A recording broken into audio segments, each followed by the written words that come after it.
Good evening, guys. Good morning, good afternoon, wherever you are. Welcome back to my channel. In today's video, we'll be doing a match review, a match analysis of the Chelsea versus Crystal Palace game that just ended.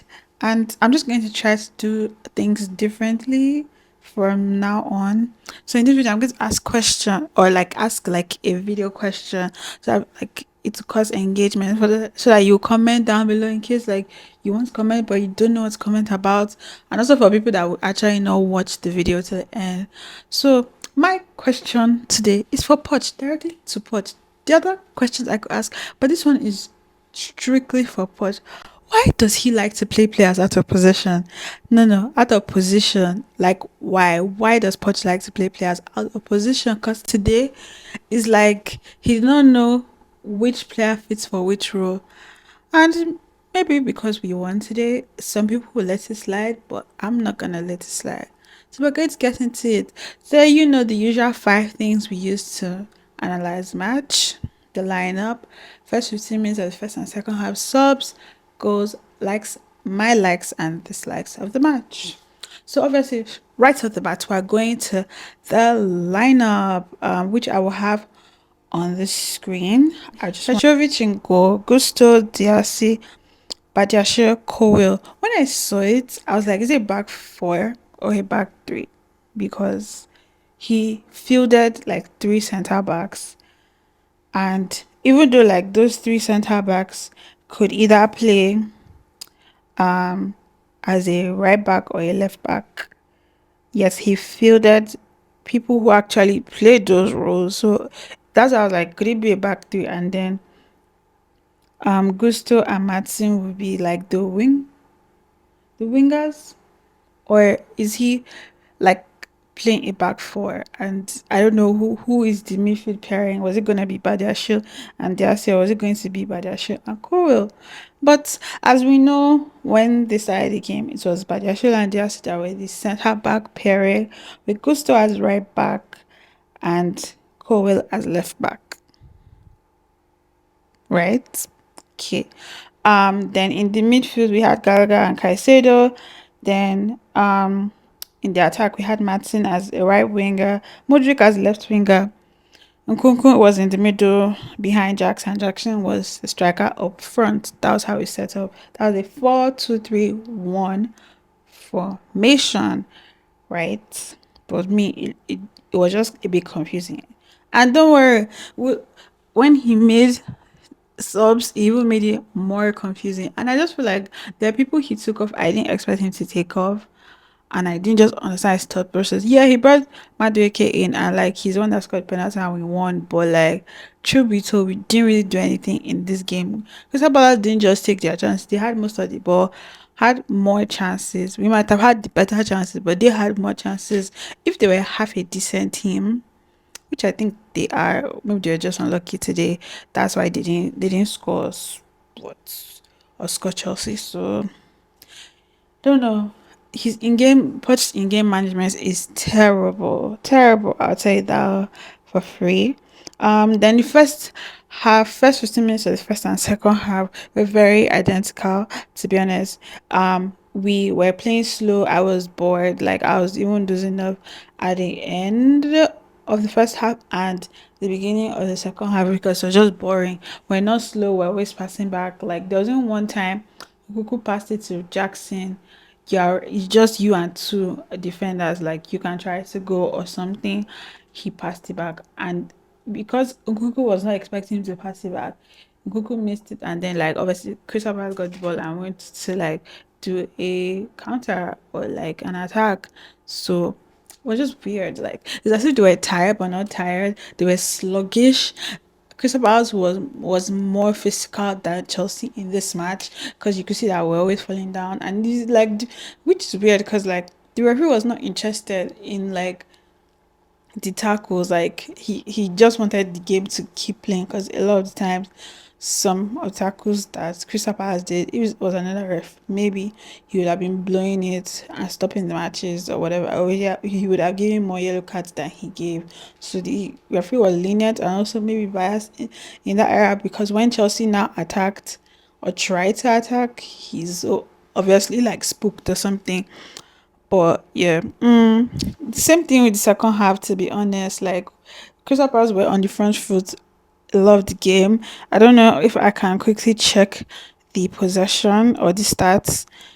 Um, we had more possession, which is surprising because like the match started, we had 64 ball possession, but Crystal Palace had 36. But watching the game, Crystal Palace kind of had more of the ball. To be honest, maybe it is after Poch made some subs at the end of the match. That it's okay. Maybe we had more ball possession, trying to reduce the tempo, slow down the game, and just keep the ball or something. But I feel like we there are some positives I took out of the game from both halves, where the attacks, like the chances we created today, just look nice, look polished. Nkuku's like vision, like he knows the kind of runs that a striker will make, that like, and he passes those balls in well. Like obviously, Gaga made some good crosses passes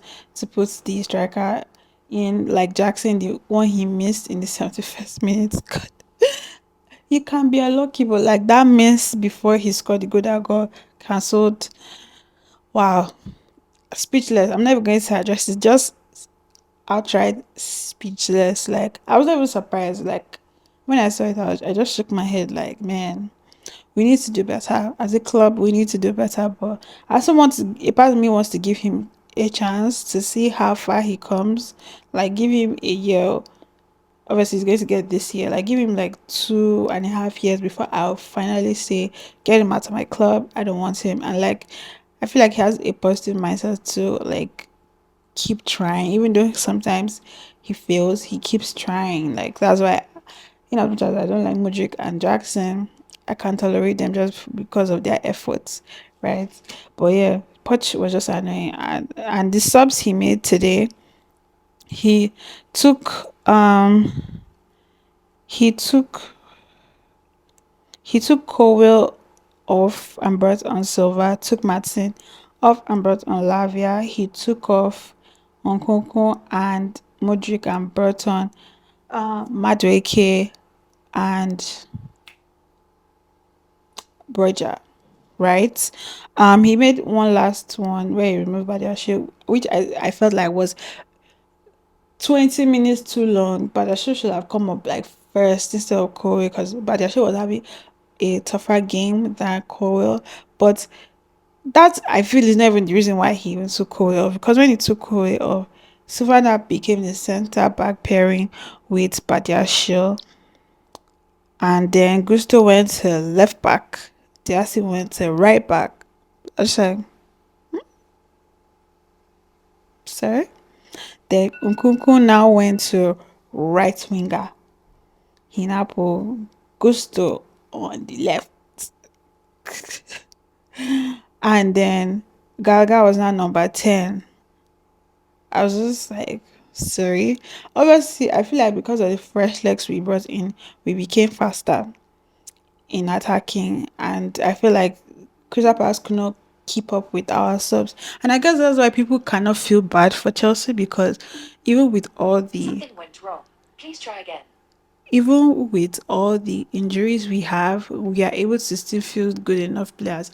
It might not be good enough by like a lot of people's standards or by Chelsea standards, but teams like Crystal Palace can't keep up, can't cope, which is what happened against Newcastle also in the Carabao Cup. Like Newcastle is a good team, but they couldn't keep up with ourselves that were able to help us to bail us out, which today helped and build us out. I didn't watch the Magic penalty or the shenanigans that happened around it. Once I just saw that they awarded Chelsea penalty, I took it away, because like normally I would have watched it if Palmer was on the pitch, because like he's the one that has been taking it this season, but he was not on it. So I was like, God, I beg, like God forbid they give it to Jackson, he fumbles it, or they give it to Magic, he fumbles it. Like Sterling, Palmer, nobody was on it.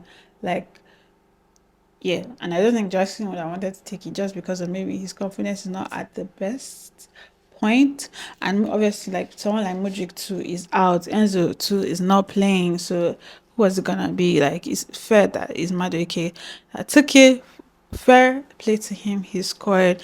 I'm also going to talk about the first goal we scored, which was a very good goal. Like I said, that's one thing I liked about today, the positives. The build up play to that goal was Asane Nkunku in the middle, creating like space, chance, passed it to Gusto. Gusto like ran to the edge and then crossed it, kind of like crossed it or like passed it a bit.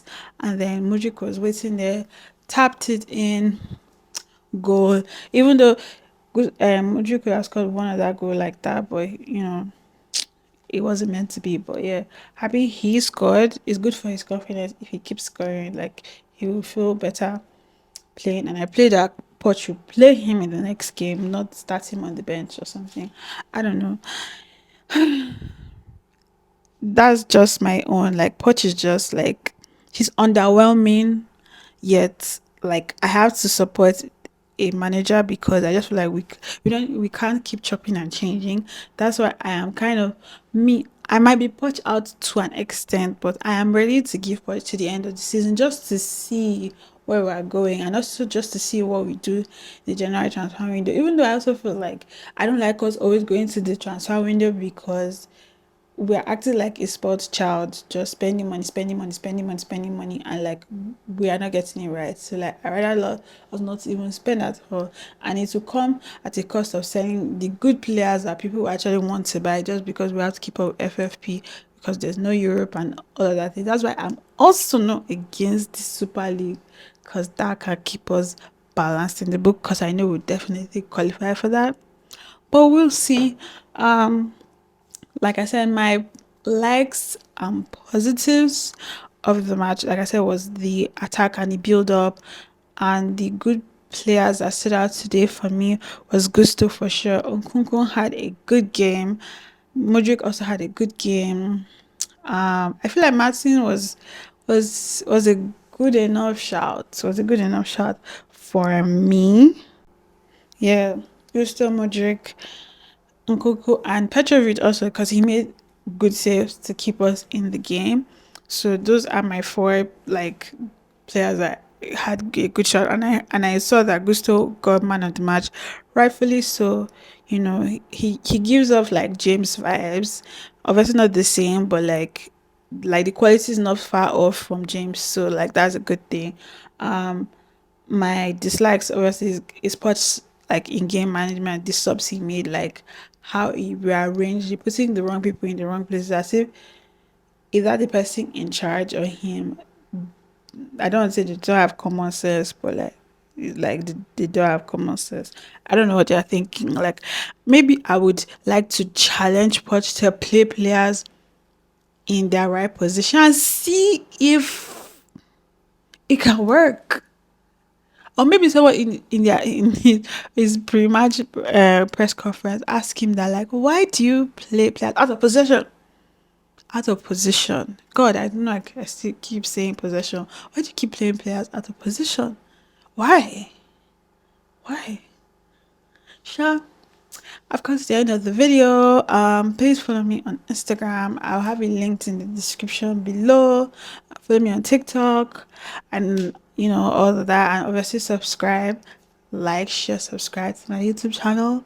We'll keep posting. It's night time here. That's why I didn't like bother to do any fancy stuff for the video because it's not that important. You came for what I have to say, not for what I look like. Not like I look bad, but I didn't put a lot of effort. But yeah, see you on the 30th. That's the last game of the year for Chelsea. I think it's an away match. But yeah, have a lovely evening or night or morning. Bye.